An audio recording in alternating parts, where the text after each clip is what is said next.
Folks, you just can't stop us. The grind is back, baby. We're excited. Talking about Intel today, which, let's just say, reaction from earnings have been obviously volatile, but mostly negative, right? There's been a lot of negativity after these earnings. Now sitting around down 3% in the pre-market, actually. So we're going to take a peek at these earnings. One big thing with Intel, you have to consider that guidance was most likely going to be a big part in how the stock reacted.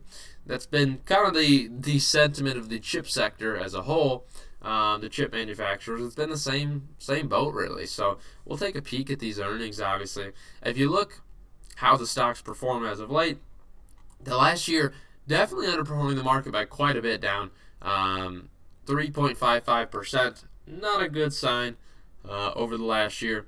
Over the past 6 months, 2.8% down, nothing crazy. And just since the start of the year, down 2.8 as well. Nothing crazy, but there's not a lot of positivity when you look through the charts on Intel as of the last year. So, and frankly, over the last 5 years, not a lot of positivity there either. Only up 36% in the last 5 years. By far underpacing the market. Now, this is a stock trading at really dirt cheap valuation if you look at it.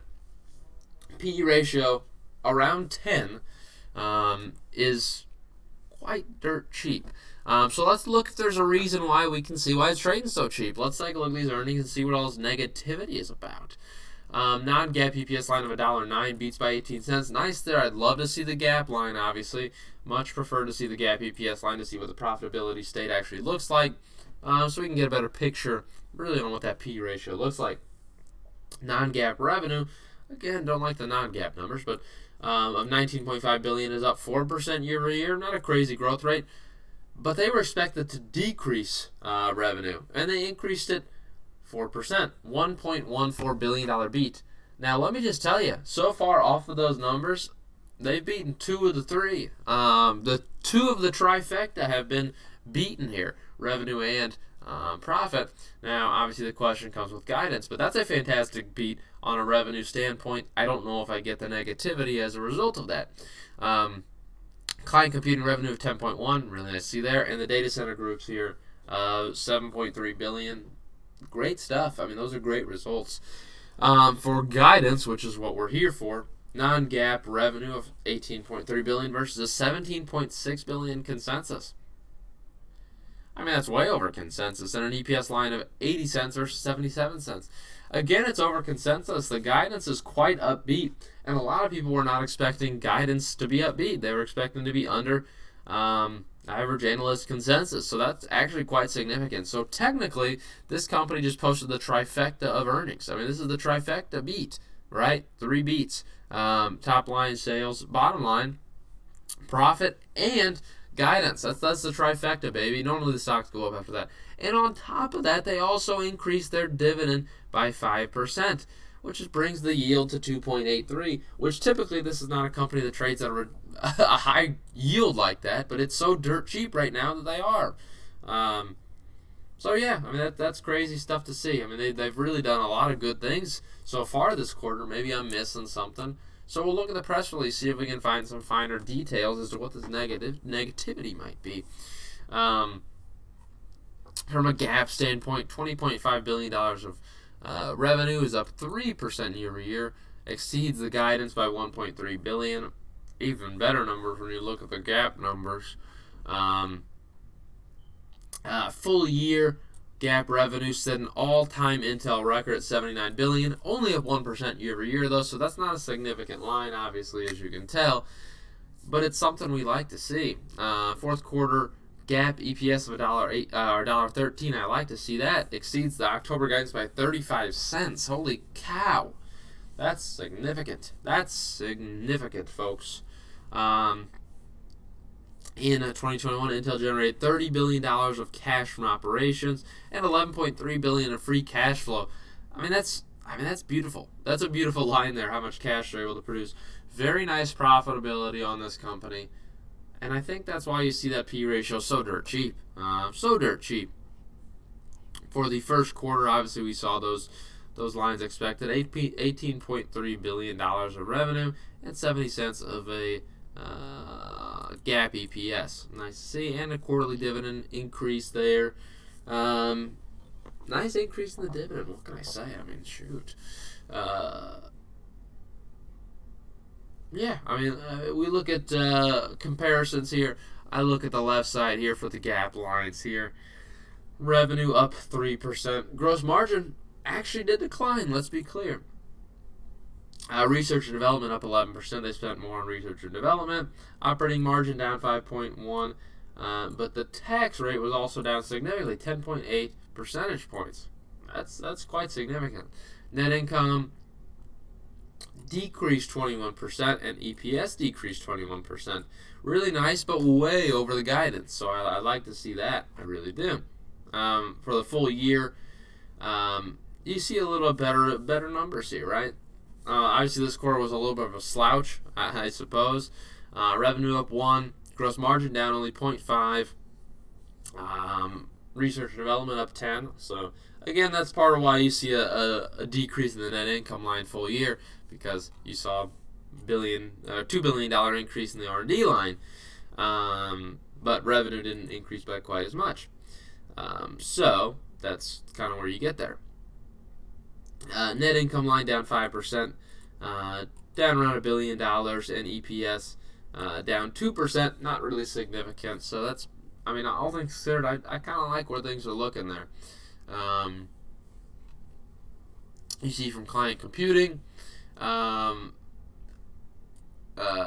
down 7%, but the data center line over Q4 was up 20%. And then if you look for the full year, client computing was up 1 and data center down 1. Data center is going to be a massive part of the business in the future as it kind of takes over. It's one of the main things. But obviously client computing still significant stuff. If you look at Internet of Things, obviously as a category by itself, you've got Mobileye here, which is their newest acquisition, which they're pretty excited about when you talk about mobile autonomous taxis. Mobileye is going to be a big player in the game, 43% year over year. And for Internet of Things, up 33%. Nice to see. So there's great things to see there. Let's be clear. For guidance, they're only given the first quarter, so they're not doing a full year's guidance, which is understandable. It's a very volatile industry right now, the chip industry, very volatile. So it's kind of hard to give a full line there. I mean, you can't really predict a full year because you don't know what NAND and DRAM prices might look like. Again, it all depends.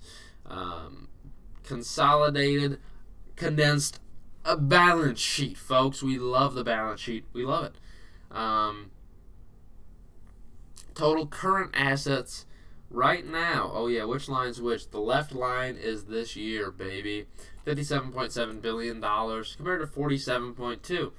Increased quite a significant margin there in the total current asset line. A lot here from trading assets, as you can see. Big growth there. Accounts receivable grew by quite a bit.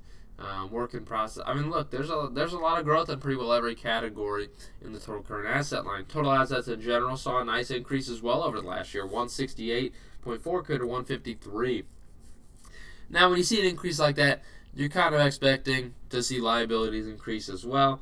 If they're able to pull off a liability decrease here, that'd be significant. But frankly, I would presume that it also increases as well. Total current liabilities at 27.4 compared to 24.7. You see that, and nothing crazy there. You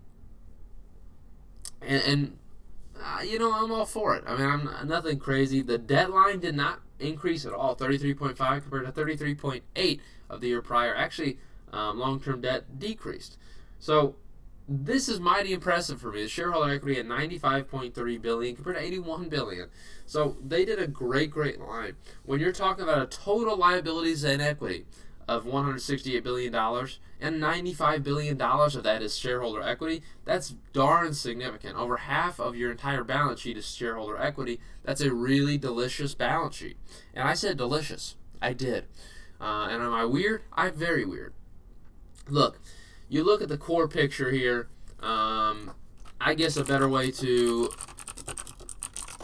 kind of display this would be through a macro trends chart. you look at this company, and is the revenue line necessarily your favorite? I mean, is this your favorite revenue chart of all time? Maybe not, because you've seen a little bit of red in 2021 and the end of 2020. But overall, this is a company I really am a fan of. I mean, you've seen significant growth they've been able to post out. And when we see the chip market stabilize, this company is going to continue to grow this revenue pretty consistently. And in the meanwhile, they're paying a pretty darn nice dividend. I really do like Intel at these levels. I think it's trading dirt cheap. And I think that goes to show. P ratio after today, under 10. The P ratio is going to be 9. This is a company trading a P ratio of 9. I mean, how is that possible? The market cap is going to fall to $200 billion. Now, they only posted a $79 billion line, so technically, it's not trading the most cheap in the world, right? I mean, around even, but it's under 3 times that. It's trading it's trading cheaper than a retail stock. Good golly. Intel is trading dirt cheap, folks. I'm buying the heck out of this stock. This thing is a beautiful one over the next 5 years. I like it quite a bit. I don't know why it's trading so cheap. It's just not fair. The market's not been fair to Intel. I'm buying, baby.